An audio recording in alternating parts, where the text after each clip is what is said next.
الشيطان الرجيم بسم الله الرحمن الرحيم والصلاة والسلام على أشرف المرسلين سيدنا محمد وعلى آله وصحبه أجمعين ونعوذ بالله من شرور أنفسنا ومن سيئات أعمالنا من يهده الله فهو المهتد ومن يضلل فلن تجد له وليا مرشدا ونشهد أن لا إله إلا الله وحده لا شريك له ونشهد أن سيدنا محمد عبده ورسوله صلوات الله عليه وسلم وما بعد.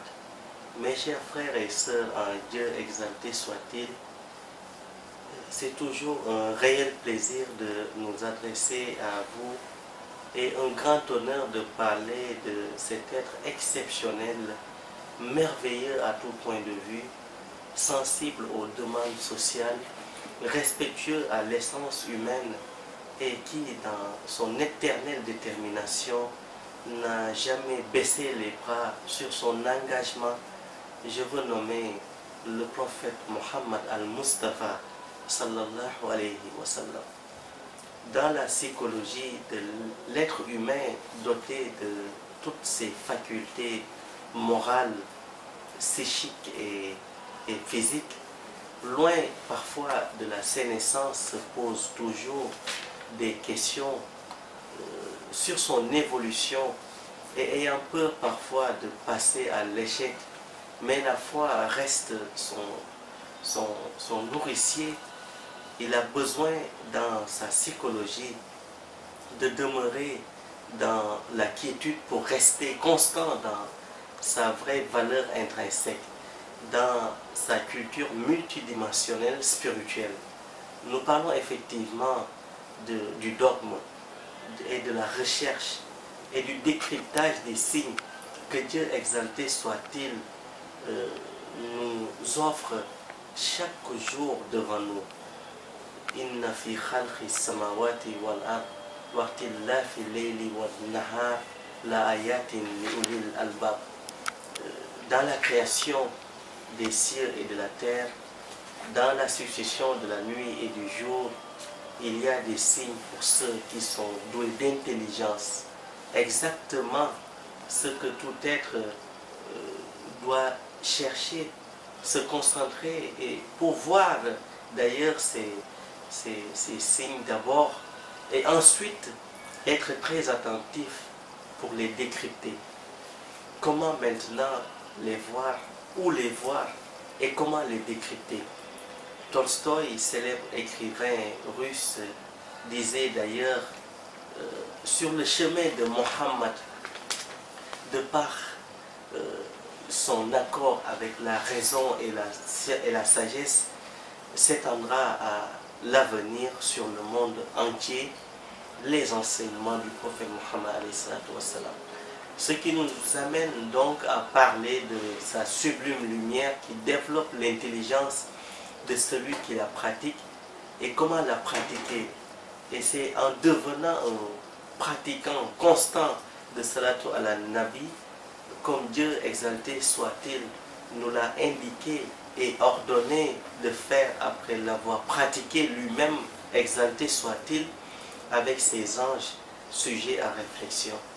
Doit-on rester constant dans ces prières destinées au prophète Muhammad sallallahu alayhi wa sallam?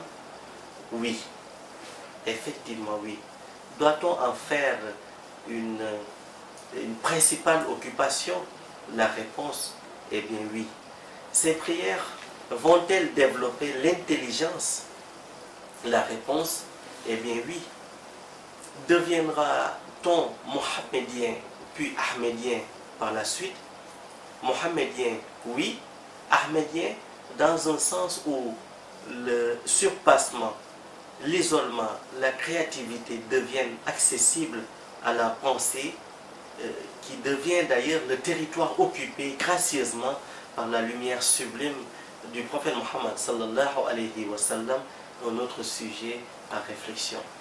Sans transition, nous allons parler des enfants du prophète Mohammed sallallahu alayhi wa sallam qui étaient au nombre de 7, chiffre éminemment mystique d'abord, les filles, nous allons les citer d'abord, qui sont au nombre de 4.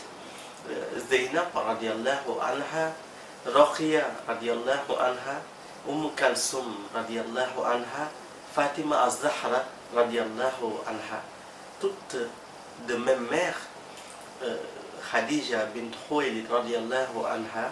Ensuite les garçons qui sont tous morts d'ailleurs à très bas âge, moins de 3 ans pour celui qui a vécu le plus, qui sont au nombre de 3. Al-Hasim d'abord, radiallahu anhu, Abdallah, surnommé aussi Tahir ou At-Tayyib, radiallahu anhu, tous les deux qui sont des enfants aussi de Sohna Khadija, radiallahu anha. Et son dernier enfant est Ibrahim, qu'il a eu avec Maria la Copte, et qui d'ailleurs avait pour homonyme le prophète Ibrahim Khalilullah alayhi salam. C'est dire donc que le prophète Muhammad sallallahu alayhi wa sallam n'a eu des enfants qu'avec ces deux femmes-là, Khadija radiallahu anha, mariée avec lui pendant 25 ans, sans jamais d'ailleurs prendre une autre épouse, et avec Maria la Copte. Pour rappel d'ailleurs, aucune de ces filles, des filles du prophète Muhammad sallallahu alayhi wa sallam, n'a eu plus de 33 ans d'âge. Celle qui a vécu le plus, c'est Zainab radiallahu anha, et qui est décédée à l'âge de 31 ans, qui était d'ailleurs l'aînée du prophète Muhammad sallallahu alayhi wa sallam. Et d'ailleurs, sa fille, Maman, la fille de Zainab, s'est mariée plus tard avec Ali karamallahu wajhu, après la mort de Fatima az-Zahra. Rokhia, qui fut le 3e enfant du prophète Muhammad sallallahu alayhi wa sallam, et qui décéda à l'âge de 24 ans. Puis Kalsum à l'âge de 28 ans, et Fatima az-Zahra, 5e enfant du prophète Muhammad sallallahu alayhi wa sallam, et qui décéda à l'âge de 29 ans. Elle, qu'on disait souvent la préférée du prophète Muhammad sallallahu alayhi wa sallam, certes c'est vérifié, mais il faut comprendre que le prophète Muhammad alayhi salatu wa sallam a perdu tous ses enfants de son vivant, excepté Fatima, qui elle, Fatima, a partagé avec le prophète des moments précieux, importants, indélébiles, entre l'an 9 de l'Hégire, année du décès d'ailleurs de Kalsum, et l'an 11 de l'Hégire, année du décès et du prophète Muhammad sallallahu alayhi wa sallam, et de Fatima az-Zahra. Quand on sait donc la relation exceptionnelle que les hommes tissent avec leurs filles. D'ailleurs, les compagnons du prophète Muhammad sallallahu alayhi wa sallam, riches ou pauvres, libres ou esclaves, le seul dénominateur commun qui les liait était la foi en Dieu, exalté soit-il, et la fidélité au message du prophète sallallahu alayhi wa sallam. C'était leur raison de vivre et leur idéal pour lequel ils ont tout donné, y compris leur vie. Dans cette profonde relation, le prophète sallallahu alayhi wa sallam avait épousé Aïcha radiallahu anha, qui excellait dans la jurisprudence, fille de Abu Bakr Sadiq.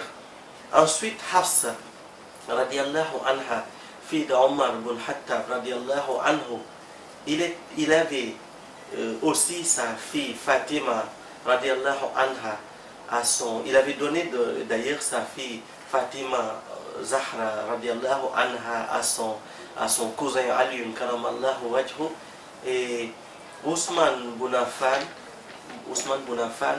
qui avait non seulement épousé 2 fois les filles du prophète Muhammad sallallahu alayhi wa sallam, d'abord Rokhia, puis après son décès, le décès de Rokhia, Kalsum, et pour cette raison, il fut surnommé Ousmane aux 2 lumières. Analysez donc avec beaucoup d'attention l'an 2 de l'Hégire. jusqu'à l'an 10 de l'Hégire, le prophète Mohammed sallallahu alayhi wa sallam en a perdu 4 de ses enfants, qui sont Zainab, décédée à l'an 8, Roqia, décédée à l'an 2, Kalsoum, décédée à l'an 9 de l'Hégire, et Ibrahim, décédé à l'an 10 de l'Hégire. Et devant cette période, il a eu à livrer d'importants combats, d'importantes négociations, d'importantes pressions, menaces, dénigrements de la part des ennemis. Aucun autre homme n'aurait pu allier perte d'être cher et lutte pour une cause, ou alors, tenté soit-il qu'il l'aurait essayé, excepté Muhammad sallallahu alayhi wa sallam, serait voué totalement à l'échec. Nous allons parler maintenant de moments douloureux, tristes, de l'histoire de l'islam. Cela s'est passé à Uhud. D'abord, c'est la mort de l'oncle du prophète Muhammad sallallahu alayhi wa sallam, un soutien de taille, Hamza, tué par Wahshi, d'origine éthiopienne. Ensuite, le moment le plus critique de la vie du prophète Muhammad sallallahu alayhi wa sallam, quand son armée dispersée fut encerclée, le prophète sallallahu alayhi wa sallam n'était alors qu'avec 2 Khurayshites, Ubaydullah et Saad ibn Abi Waqqas, et en face, l'ennemi, dans son envie viscérale de liquider le prophète Muhammad sallallahu alayhi wa sallam, venait d'avoir une belle opportunité. Comment vont-ils se comporter? Quel est le niveau de bravoure de ces 2 Khurayshites qui étaient avec lui, et lui-même Al-Mustafa sallallahu alayhi wa sallam, quelle sera sa conduite face à ces violations, face à ces virulentes attaques où il avait tant souffert, mais restant à tout point de vue rayonnant. Nous allons donc en rester là pour cette première partie. Dans la deuxième partie, Inch'Allah Ta'ala, nous vous amènerons dans les attaques perpétrées sur sa personne, comment il a passé sa dernière semaine avant de rendre l'âme le lundi 12 du mois de Rajab al-Awwal de l'an 11 de l'Hégire, alors que Al-Mustafa sallallahu alayhi wa sallam avait 63 ans et 4 mois. Chers frères et sœurs en Dieu, exalté soit-il, nous sommes au terme de ce numéro.